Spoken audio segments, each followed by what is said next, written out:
If you're making this mistake when it comes to your SEO, then you're pretty much wasting your time. Don't even bother making SEO content because your content is simply not gonna rank. In today's video, I'm gonna tell you about a founder that I recently worked with in terms of just helping him understand why his content that he's been releasing on his blog isn't ranking. It really comes down to one simple thing, and by the end of this video, you're gonna know what to watch out for yourself. So the biggest thing that you need to pay attention to and make sure that you're not making the mistake of doing is not answering search intent. This means understanding exactly what it is that the search engine wants you to be writing content on. It means creating content where you're just kind of filling in fluff or writing a ton of words, but not actually answering the key thing that your post is supposed to be about. You're gonna see this when I show you the example of the post that we worked together on, but pretty much this is such a mistake that people make, and it's a large reason why even when they've created long form pieces of content, they still can't manage to rank that content. So let's go ahead and dig into the computer and take a look at this post. All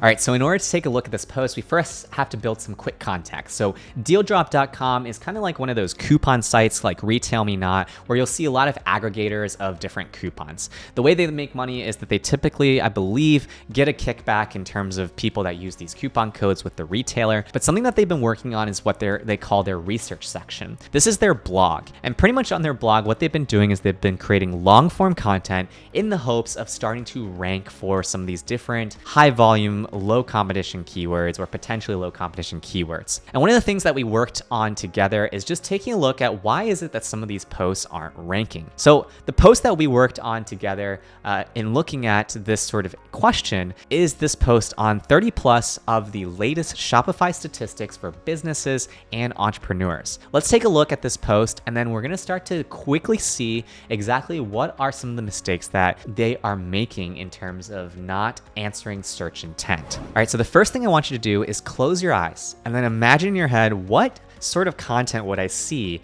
when it comes to Shopify statistics for businesses? Well, what I'd probably imagine this post is a variety of different perspectives in terms of cool stats or trends that are happening for Shopify folks that are related to businesses and entrepreneurs. Let's go ahead and take a look at whether or not that search intent is fulfilled by DealDrop's team. All right, so here's the post. And the post opens up by saying, Shopify is an all-in-one e-commerce platform founded in Ottawa, Canada. The company was founded by Tobias Lutka and Scott Lake in 2006. Today, the company is a trusted tool for businesses of all sizes and industries worldwide. Now, think back to what you said or thought to yourself in your head before we dug into this post. Is that answering the search intent of Shopify statistics for businesses or entrepreneurs? And if not, what would be better here? And that right there is the mistake that a lot of people make. They make this mistake in which what they're often doing is they are just trying to pad their content. They're trying to create unvaluable content, but not intentionally. They literally are just trying to create long form content that's longer than their competitors because they read somewhere that longer content does better than shorter content. But the problem with this is that these 4 paragraphs really take the longest time to get to the point. In fact, if you were to go ahead and do a word count on this, you're gonna find that it's taking several hundred words to get through the introduction. If you watch my recent video in terms of how to create SEO-friendly content, you saw how a great SEO like Brian Dean jumps right into his content. He quickly sets the stage, he talks about what he's going to cover throughout his article, and then he starts digging in. In this particular example, in many cases, the DealDrop team is probably experiencing some bounce already because people are reading these first few paragraphs and they're thinking to themselves, what the heck am I reading? Like, what does this have to do with Shopify statistics and trends related to businesses and entrepreneurs? So they start to get into it in the 3rd and 4th paragraph, and you can see how it's a favorite with entrepreneurs, and they're talking about some of the data and some most interesting Shopify statistics. But the biggest piece of feedback here is that it's taking way too long to get to the point in the introduction. So that's strike number 1 in terms of this content and making it not so helpful, especially in this time of the helpful content update when Google is really emphasizing making sure that content is valuable. You have to be asking yourself these sorts of questions as you run through your content. All right, so we made this first strike. Let's take a look at the second strike here. The second strike is that the second section of this post is titled Shopify FAQs. And what you'll see here is that Shopify FAQs is literally a frequently asked questions section around Shopify. It's answering questions like, how is Shopify different from Amazon? Is Shopify free to use, etc. So what's the problem with this? Well, think back to that exercise we did before we started reading this post. If you are somebody that is searching for Shopify statistics for businesses as well as entrepreneurs,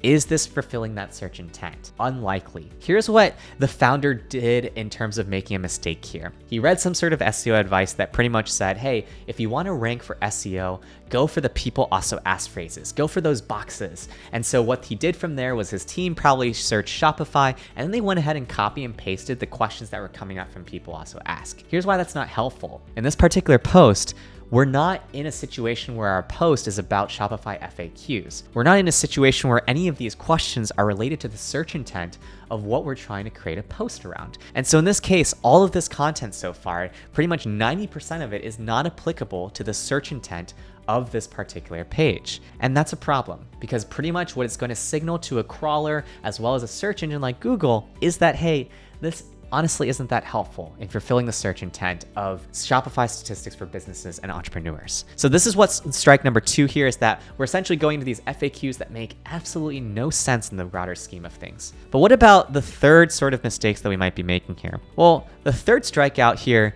is probably going to be that we have some potentially interesting data statistics, but we're not really making those the center of attention in this post. So this is a great visual. I actually think this should have been brought up way earlier in the post. But what we're doing here is we're starting to just source a ton of different statistics and things like that. When we have all this sort of rich data on our website, dealdrop.com, that we could potentially introduce into this post to make it an integrated content marketing piece. Remember, dealdrop.com is like retailmenot.com, in which it's like a coupon aggregator site. So you can imagine there's tons of data that they have on Shopify that they can potentially aggregate here and work in their own unique data. They can be the source for themselves. In this case, instead, what they're doing in this content post is they're just sourcing a ton of different places and they're aggregating that content. It's not necessarily the worst thing in the world. I've definitely seen statistics posts do this sort of approach, but I can't help but think that this was a missed opportunity from a content lens in terms of making this content really valuable and fulfilling search intent, as well as increasing read time on the page. Because they have all these different statistics from different sources and they're sourcing them, this just leads to more opportunities for people to bounce off this page when they land on this piece of content. So I actually think they did a great job in terms of visually making compelling graphics, but they're just not really stretching this as far as they possibly could. And so let's go ahead and now take a look at how they wrap this up. They've got this conclusion section. They link back to their Shopify discount codes, but really they didn't do that great of a job in terms of fulfilling search intent. Let's take a look at exactly what some of the others that are ranking better for this sort of content might be doing. So if I go ahead and open up a couple of these top posts, we can see how in this situation, you can see how they're digging right into the content. In this Shopify statistics overview, you'll find all the key stats about some of the best known e-commerce solutions available. From user size and market share to conversion rates and Shopify revenue figures, all the key stats are below. So this is all delivered within 50 words or less. And what we're doing is we're essentially answering some of the key numbers-based questions or statistics-based questions that somebody might have when they're searching for Shopify statistics. And that's why this post is ranking so well. In this case, we are still doing things that probably will fall under the people also ask phrases, but notice how these questions are way more likely to be related to the actual topical authority and the overall post title of this post. We're talking about things like, how many Shopify stores are there? What is the success rate for Shopify stores, etc. These are the sorts of questions that somebody might be looking for if they're looking for a search like Shopify statistics for businesses or entrepreneurs. And so as we dig through this as well, you're gonna notice how they still have a lot of citation, but they also have a ton more numbers, and they're fulfilling the search intent by digging into how these numbers all connect back into that key question or key subsection of a question. They still have these sorts of visuals, which is is great to see. And essentially they're taking the same approach throughout. They're even visually breaking it down in terms of having table views to break up visual interest in the post. But overall, this post is just delivering way more clearly on the search intent of a person. You'll see probably the same approach with some of these other ones. Top Shopify statistics, we talk about usage stats, traffic stats, all these interesting things. And they're even putting in some videos to potentially enhance their content a little bit further. All right, so all these different visuals, bringing in from different sources. What are we learning from this? We're learning that at the end of the day, nothing matters in terms of content except for fulfilling search intent. I can't tell you the number of times I've jumped on paid coaching calls where they're paying me hundreds of dollars to literally tell them that they need to write better content for search intent. This is not rocket science. I'm giving you this advice for free for a reason. What you need to do is create valuable content, lead with value, and then your prospects will come. That's pretty much the tried and true staple with literally the internet. Lead with value, give a lot of content for free that is genuinely helpful, and then from there, you're gonna find that your SEO performs better. Instead of obsessing about every little thing that is trending in the SEO world, just focus on providing the best possible answer for what it is that you're writing about. There is something to be said about a good quality post, and it really boils down to how comprehensively did you answer this particular question that the searcher had in mind. The best way to kind of work through this is to do a quick Google search, look at some of the top results, and ask yourself, what is the search engine looking for in this case? For example, if you go ahead and go into your search engine right now and you search for blue Nike shoes, you're gonna see how the top search results are all e-commerce related sort of results. They are pictures of shoes because what's most likely happening is people are going on Google and they're searching blue Nike shoes with the intent of buying shoes. So they want to see the visual shoes of the catalogs that are out there in different stores. Similarly, take this approach with your long form content as well as your broader content marketing efforts. Ask yourself, if I were searching for this phrase,